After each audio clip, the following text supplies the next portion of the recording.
नमस्कार सर्वांना, स्वागत आहे पुन्हा एकदा आपल्या चॅनलवरती सर्वांचं. आज आपण बनवणार आहोत गव्हाच्या पिठापासून पौष्टिक अशी शंकरपाळी. बघा, उन्हाळ्याच्या सुट्ट्या लागल्या की पोरांचं खाऊ खाऊ खाऊ असं चालू असतं. तर मग मैद्याचं तर काय आपण देऊ शकत नाही आणि आपला जीवही होत नाही मैद्याचं काय द्यायला मुलांना. तर मग चला अशी शंकरपाळी बनवून बघूया गव्हाच्या पिठाची, जी की पौष्टिक पण असेल आणि आपल्याला पण मुलांना देताना म्हणजे मनात काही शंका येत नाही की आपण बिनधास्तपणे मुलांना देऊ शकतो खायला. इथे बघा, आपण प्रमाण घेऊया आता. इथं मी 2.5 वाट्या गव्हाचं पीठ घेतले. इथं वाटी भरायचं पण एक प्रमाण आहे. इथं बघा, खूप असं हलक्या हातानं नाही आणि खूप असं जास्त पीठ प्रेस पण करायचं नाही आपल्याला. हलक्या हातानं फक्त दाबायचं पीठ, अशा प्रकारे वाटी भरायचे आपल्याला. इथे दाखवल्याप्रमाणे अशा प्रकारे प्रमाण घेतलं तर पुढचं प्रमाण पण आहे जे याचं दुधाचं किंवा मग तुपाचं, साखरेचं, ते पण आपल्याला व्यवस्थित हे करता येतं. इथं मी 1 चमचा रवा घेतला आहे. मिक्स करूया. त्यात चवीपुरतं थोडंसं मीठ टाकले आणि इथं जवळजवळ पाऊण वाटी मी दूध घेतले आणि अर्धी वाटी साखर.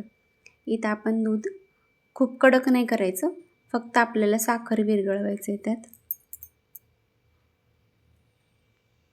फक्त साखर विरघळली की आपण गॅस बंद करायचे. एकदम कोमट दुधात आपल्याला पीठ मळून घ्यायचे ते. खूप साध्या पद्धतीनं आणि अशा प्रकारे जर टिप्स तुम्ही फॉलो केल्या तर गव्हाची शंकरपाळी जी आहे ती अजिबात बिघडणार नाही. इथं तुम्ही तेल किंवा तूप घेऊ शकताय. इथे मी अर्धी वाटी तेल घेतले आणि गव्हाच्या पिठात टाकायचे. इथं बघा, सगळीकडं तेल पसरून घ्यायचं आपल्याला. चमच्यानं सुरुवातीला हलवून घ्या, कारण खूप गरम असते तेल. कडक कडक करायचे तेल आपल्याला.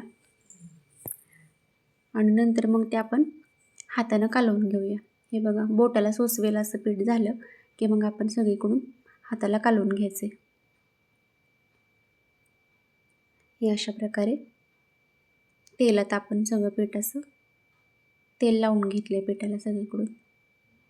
चला आता जे कोमट दूध आहे त्याच्यात आपण पीठ मळूया. एवढं दूध पुरेसं होतं आपल्याला पीठ मळायला, किंवा तुमच्याप्रमाणे तुम्ही कमी जास्त करू शकताय. जसं लागेल तसं घेऊ शकता अजून, किंवा कमीही करू शकता. आता एवढं दूध पुरेसं झालं एवढ्या मापाला. मळून घेऊया आपण. घट्ट मळायचे पीठ आपल्याला. हे बघा अशा प्रकारे. आणि 15 मिनटं आपण त्याला झाकून देऊया. पटकन होतात या टिप्स जर तुम्ही फॉलो केल्या तर. झाकून ठेवूया आपण एक 10 ते 15 मिनटासाठी. हे बघा, 15 मिनटांनी आपण बघितलं उघडून तर पीठ असं चांगलं मऊ पडलं आपलं, चांगलं मुरलं गेलं. छोटे छोटे गोळे करून घेऊया आपण.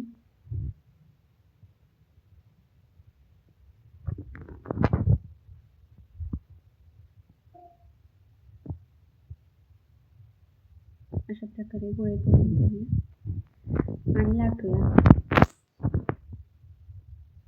एकदम खुसखुशीत शंकरपाळी होती आणि चवीलाही खूप छान लागते ही शंकरपाळी. करून बघा एकदा नक्की. असं वाटतही नाही की आपण गव्हाच्या पिठाची शंकरपाळी केली आहे म्हणून. छान लागते टेस्ट. खूप जाड लाटायचं नाही आपल्याला, मीडियममध्ये लाटायचं. खूप पातळही नाही करायचं. कडा आपण काढून घेऊया कडच्या, म्हणजे एकसारखी शंकरपाळी कापली जाईल.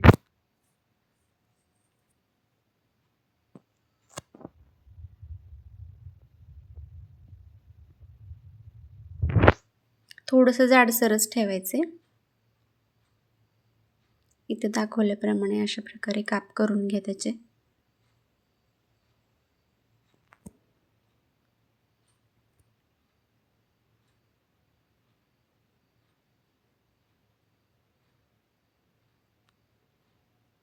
अशा प्रकारे खाऊ करून ठेवला की मग प्रश्न पडत नाही आपल्याला की काय देऊ म्हणून. आणि हे पौष्टिकच आहे, घरच्या घरी घरच्या तेलात बनते, त्यामुळं चांगलं राहते ते.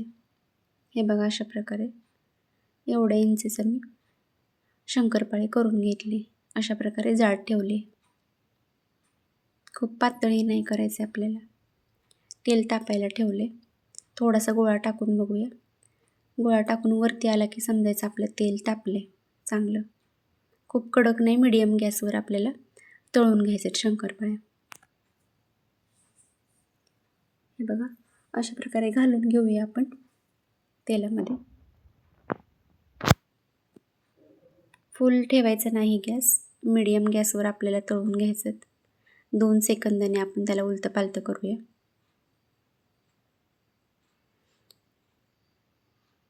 हे असं हलवत राहिलं म्हणजे सगळ्या शंकरपाळ्या मोकळ्या होतात, तेलामध्ये सुकल्या जातात त्या.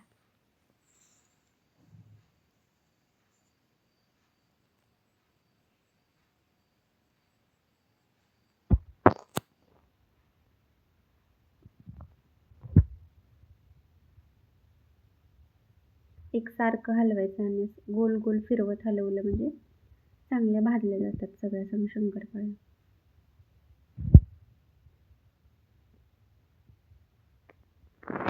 एक 5 ते 7 मिनटं लागतात आपल्याला पहिल्या घालण्याच्या वेळेस. एकदा तेल तापलं गेलं चांगलं की मग आपोआप सगळ्या शंकरपाळ्या होऊन जातात लगेच. सुरुवातीला 5-7 मिनटं लागतात, जरा थोडा वेळ लागतो. हे बघा असा कलर येईपर्यंत आपल्याला तळून घ्यायचे. खूप करपवायचे नाहीत. सोनेरी रंग आला की मग काढून घ्यायचे, कारण त्यांची प्रोसेस काढल्यावर सुद्धा भाजणीची प्रोसेस चालू असते. त्यामुळे खूप कलरवर भाजायचं नाही. दुसरा घाणं पण आपण टाकून घेऊया त्यात. आणि अशाच प्रकारे सगळ्या शंकरपाळ्या आपल्या तळून घेऊया. खूप करपवून द्यायचं नाही. एकदम सोनेरी कलर थोडासा आला की मग लगेच त्याला काढून घ्यायचे बाहेर.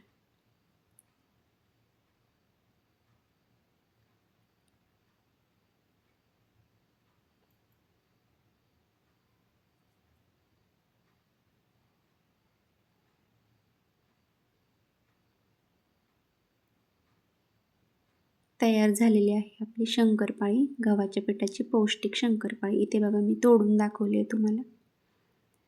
खूप लेअर सुटल्या आहेत त्याच्यात आतून. हे बघा क्रिस्पी अशी बनलेली आहे आणि टेस्टला पण खूप छान लागते.